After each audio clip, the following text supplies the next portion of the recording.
오늘 아침에요. 한 전단지 하나가 공개됐는데 이것 때문에 발칵 뒤집혔습니다. 김준희 변호사님. 네, 오늘 오전에 40대 남성에 대한 공개 수배가 내려졌습니다. 그리고 이와 함께 전자발찌 훼손자 검거 제보 요청이라는 전단지가 이제 나왔는데요. 그래서 그 내용을 이제 살펴보면 다음과 같습니다. 그러니까 이제 전자발찌를 훼손을 하고 이 40대 남성이 도주를 했다는 건데 이름은 정확히 공개를 되지 않았지만 나이는 이제 명시를 했습니다. 그래서 44세 인천 거주자라고 명시가 돼 있고 이 남성은 키가 185cm, 몸무게 110kg로 뚱뚱한 체형이고 검정 점퍼와 모자, 청바지를 착용을 하고 있다라면서 인상착의를 밝혔습니다. 네. 그리고 이와 함께 검정 뿔테 안경을 가끔씩 착용을 하고 걸음걸이는 다소 느린 편이다. 그리고 20대 초반인 여자친구와 같이 다닐 가능성이 높다라면서 비교적 상세한 정보도 같이 이제 공개를 했습니다. 처음에 뉴스파이터 제작진이 아침에 회의를 하는데 갑자기 뉴스에 속보라고 떴어요. 그래서 일단 전단지 형태를 보고 저희는 갑자기 무슨 실종 신고인가 그랬는데 눈을 비비거나 다시 들여다보니까 이게 전자발찌를 끊고 도망친 사람을 지금 긴급하게 수배한다. 보신 시민들은 제보해 주십사 하는 그런 수배 전단이었어요. 그런데 다시 한번 전단 보여주세요. 그런데 이 전단을 보고 일단 앞서 김준희 변호사 말씀하셨지만 이름은 안 나와요. 왜냐하면 사람 이름을 우리가 아는 것보다 빨리 저렇게 생겼구나. 저런 체형이구나. 그래서 일단은 사건 개요와 그리고 대략적인 연령대 저 사람 이 정도 보이는구나. 연령대 그리고 중요한 거 인적사항, 인상착의. 앞서 말씀드렸죠. 체형. 비교적 뚱뚱한 체형이다. 그리고 하체에 비해 상체가 발달되어 있다. 무엇보다도 혼자 다니는 게 아니라 20대 초반에 여자친구와 같이 다닐 가능성이 있다. 이 점 때문에 더 우려스러운 거예요. 혹시라도 다른 불상사를 번질 수 있기 때문입니다. 그러다 보니까 많은 언론이 여기 주목했는데 무엇보다 하재근 평론가님 전자발찌를 훼손하고 도주한 사람이라면서요. 예, 어젯밤 11시 25분쯤에 부천시 상동에 있는 공영 주차장에서 그러니까 노상에서 전자발찌를 훼손한 것 같습니다. 네. 그러니까 굉장히 대담한 것 같은데 거기서 전자발찌 훼손하고 도주를 한 다음에 경찰이 현장에서 전자발찌만 지금 발견을 한 거고 바로 이어서 법무부가 공개 수배를 했는데 네. 제보가 들어왔습니다. 새벽 2시경에 오늘 새벽 2시경에 네. 경기도 안산시에서 행적이 포착됐다고 합니다. 그래서 안산시 일대에 있을 가능성이 있다고 지금 관계 당국에서는 보고 있으니까 네. 이 남성을 보신 시민 있으시면 즉시 신고를 해주시면 좋겠습니다. 그랬는데 전자발찌를 일단 착용할 정도면 우리가 어림잡아도 상당히 죄질이 나쁜 범죄를 저질러서 그걸 추정할 수 있잖아요. 김현재 평론가님. 성폭행 범죄를 저질렀었다고 합니다. 그래서 이제 복역을 하다가 네. 2019년 5월에 네. 출소를 했는데 네. 근데 10년 동안 전자발찌를 부착하고 있어야 되는 명령을 받았던 것이죠. 그래서 법무부의 보호 관찰 하에 있었던 상황입니다. 네.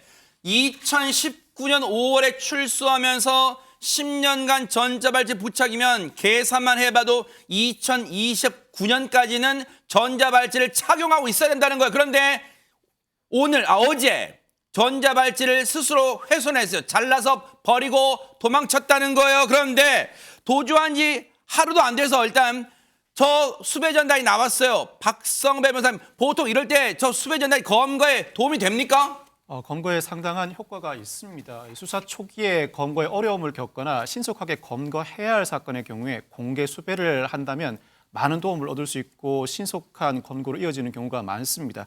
이 사건 인천보호관찰소가 남성을 공개 수배하고 경찰과 함께 추적에 나섭니다. 그 과정에서 CCTV를 통해 오늘 새벽 2시경에 경기 안산시에 이 남성이 나타난 사실까지도 확인합니다. 네. 그런데 네. 공개 수배의 효과인지 한 시민이 이 남성 서울 구로구 오륙 인근에서 목격했다는 제보를 해옵니다. 세상에. 곧바로 경찰이 일대 수색에 나섰고 네. 마침내 도주 하루 만인 오늘 오전 11시 30분경 서울 구로구 소재 모텔에서 이 남성을 검거하게 됐습니다. 실제로 이 남성은 당시 여자친구와 함께 있던 상황이었습니다. 네. 확인해봤더니 이 남성 거주지인 인천에서 부천으로 옮겨와 전자발찌를 끊고 도주한 뒤에 안산을 거쳐 서울 구로구에 도착한 상황이었습니다. 보세요.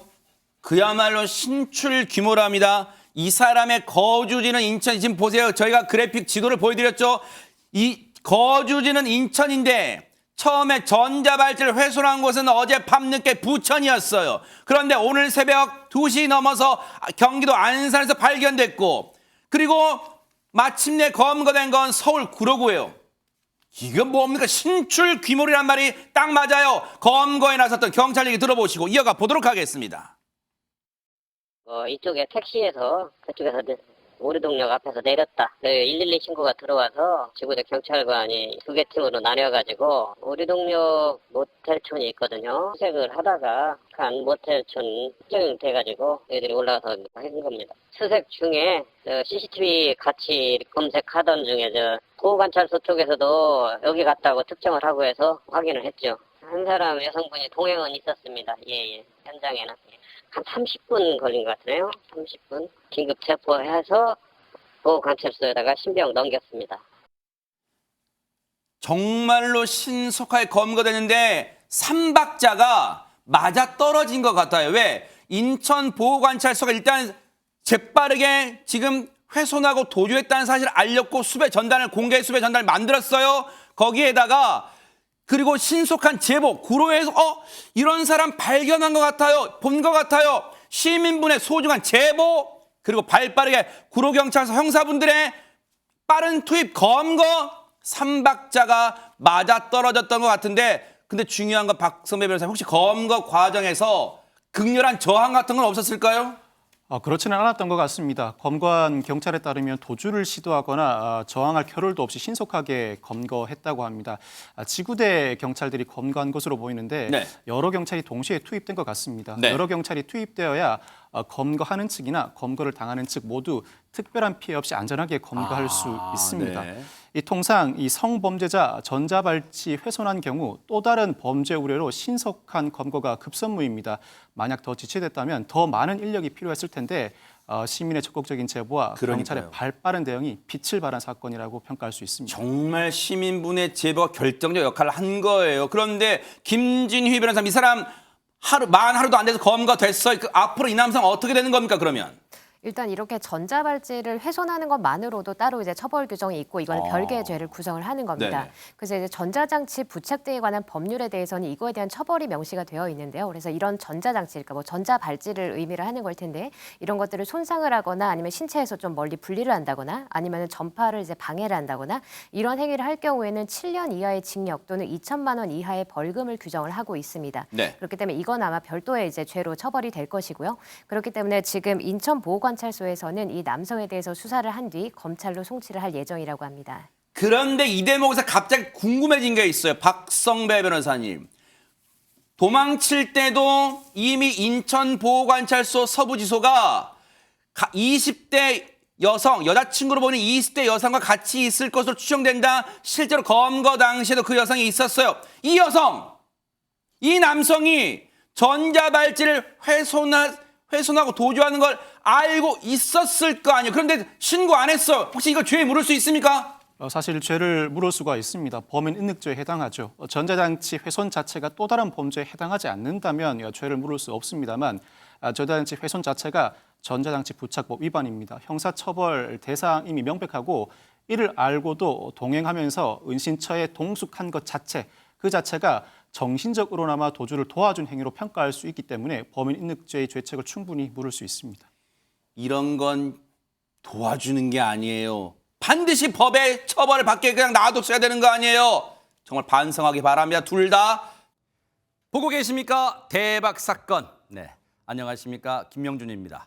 여러분과 함께하는 뉴스파이터. 다양한 소식과 뉴스를 보고 싶으시면 화면 오른쪽을 꾹 눌러 구독해 주시길 바랍니다. TV로도 유튜브로도 여러분께 한 발 더 다가가겠습니다. MBN 뉴스와 뉴스파이터를 사랑해 주셔서 고맙습니다.